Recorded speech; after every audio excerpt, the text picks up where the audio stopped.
नमस्कार मित्रों, यूनिट 731। शायद आपने यह नाम सुना भी ना हो, लेकिन द्वितीय विश्व युद्ध के दौरान यह दुनिया के सबसे खतरनाक प्रयोगशाला में से एक था। असल में यह जापानी सेना द्वारा बनाई गई एक ऐसी गुप्त प्रयोगशाला थी जिसे इतिहास का सबसे खौफनाक टॉर्चर हाउस माना जाता है। इसे ऐसा इसलिए कहा जाता है क्योंकि वहाँ जिंदा इंसानों पर ऐसे ऐसे खतरनाक प्रयोग किए जाते थे जिसके बारे में जानकर आप लोगों की रूह तक कांप जाएगी। अगर आप सब डरपोक नहीं है तो इस वीडियो को पूरा जरूर देखें। मित्रों, यह लैब भले ही चीन के फिंगफांग जिले में था, लेकिन इसका संचालन जापानी सेना करती थी। दरअसल यूनिट 731 को जापानी सेना ने जैविक हथियार बनाने के लिए शुरू किया था ताकि वे अपने दुश्मनों पर इसका इस्तेमाल कर सके।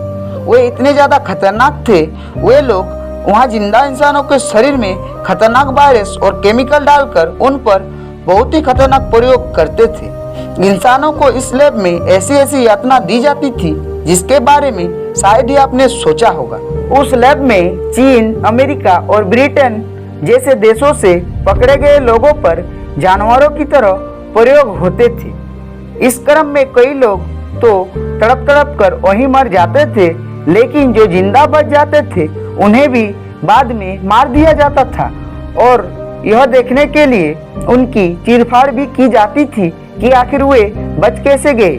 कहा जाता है कि वे लोग ऐसे प्रयोग करने के लिए 3000 से अधिक लोगों को मौत के घाट उतार दिया। मित्रों, इस प्रयोग में इंसानों के हाथ पैर को पहले पानी में डुबा दिया जाता था और जब तक जम न जाए तब तक पानी को ठंडा किया जाता था। इसके बाद जमे हुए हाथ पैरों को गर्म पानी में पिघलाया जाता था ताकि यह पता लगाया जा सके कि अलग अलग तापमान का इंसान शरीर पर किस तरह का प्रभाव पड़ता है।